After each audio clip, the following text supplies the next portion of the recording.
Good morning guys, good afternoon, good evening. Welcome back to my channel, Bella and Bing. Guys, for today's video, papakita ko sa inyo ang aking swallowtail na malaki na. Guys, ito is mataas na. Ang swallowtail guys is napopropagate sa mga buto. Yang ganyan guys, yung mga buto niyan, nalalaglag siya din.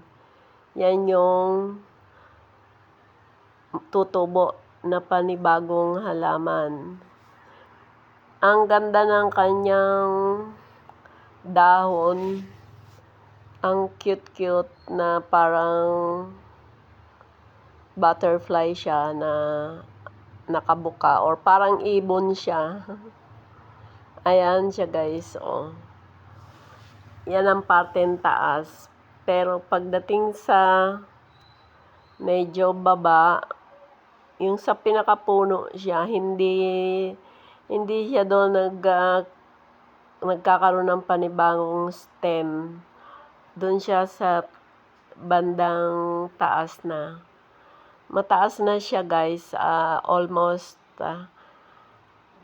1.5 meter na ang taas niya.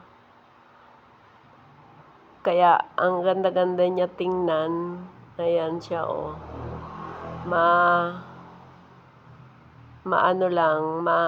Maliit lang siya. Kaya hindi natin kailangan malaking gapangan. Wala akong makitang gapangan, kaya ang ginamit ko na lang is bakal. So, tinali ko lang siya dyan. Ayan guys, oh. Wala siyang mga suhi pagdating sa baba. Dito na siya sa taas, nagkakaroon ng suhi. Madali lang siya alagaan.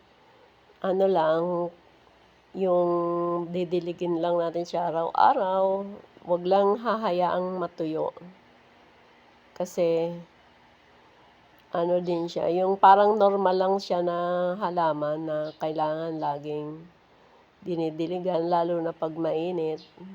Pero pagka maulan, okay lang. Tolerable naman siya sa sa initan or sa maulan. Hindi naman nagrarat ang kanyang puno. So, maganda siyang alagaan. Hindi mahirap. Kaya, ayan, padadamihin natin siya. Kasi isang puno lang yan guys, eh. Ibinigay lang sa akin. Kaya, thank you for watching. And, please don't forget to subscribe and hit the button para lagi kayong updated. Bye-bye.